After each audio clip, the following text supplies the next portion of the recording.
Salut les amis et bienvenue sur votre chaîne préférée, la communauté malienne. La seule chaîne qui vous accepte, qui vous informe et qui vous propose.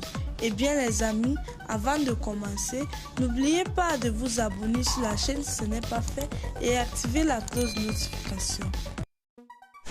Bienvenue une fois de plus sur votre chaîne préférée, la communauté malienne. Eh bien les amis, nous tenons à vous rappeler que les images utilisées sont à titre illustratoire. Tout comme lors de sa visite officielle à Pretoria et son adresse à la nation à la faveur de la fête de l'indépendance de la Côte d'Ivoire, le président ivoirien Alassane Dramane Ouattara s'est prononcé sur l'affaire des 49 mercenaires en indiquant « Je déplore l'arrestation illégale des 49 soldats ivoiriens au Mali. En réalité, il était 50 soldats. Il n'y a qu'un qui n'était pas en bonne santé. Il s'agit de la 8e rotation des soldats ivoiriens dans un cadre des Nations Unies pour la surveillance du coup Allemagne. » Avant d'ajouter, la Côte d'Ivoire ne peut pas du tout s'avancer dans une tentative de déstabilisation d'un pays quelconque et surtout d'un pays voisin. Avant de tenir de tels propos, Adou ne savait-il pas en moins que les textes de l'ONU ne prévoient pas qu'un pays contributeur des troupes à l'ONU n'ait pas envoyé ses NSE, éléments nationaux de soutien, pour sécuriser le contingent d'un autre pays contributeur.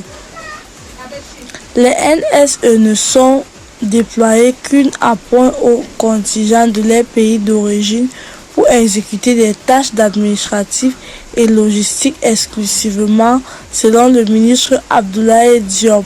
Les 49 soldats ivoiriens sont arrivés au Mali avec des armes et des munitions de guerre. Soit l'ONU nous ment, soit ODU n'a pas scellé tous les contours de l'opération de maintien de paix de l'organisation.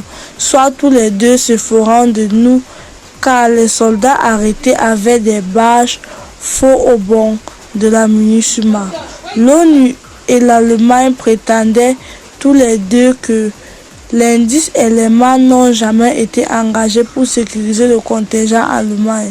Si cette version s'avère, l'État ivoirien échangeait alors les services de militaires de l'armée régulière de la RCI contre l'espace sonnant et des tributages d'une société privée SARS.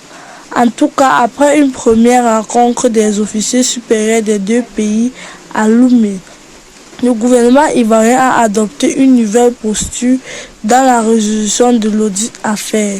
On sent que les autorités ivoiriennes sont revenues à de meilleurs sentiments et privilégient désormais le dialogue, autrement dit la voie des négociations, comme celle issue à cet incident malheureux intervenu contre nos deux pays. Eh bien les amis, avant de partir, n'oubliez pas de vous abonner sur la chaîne si ce n'est pas fait et activer la cloche de notification.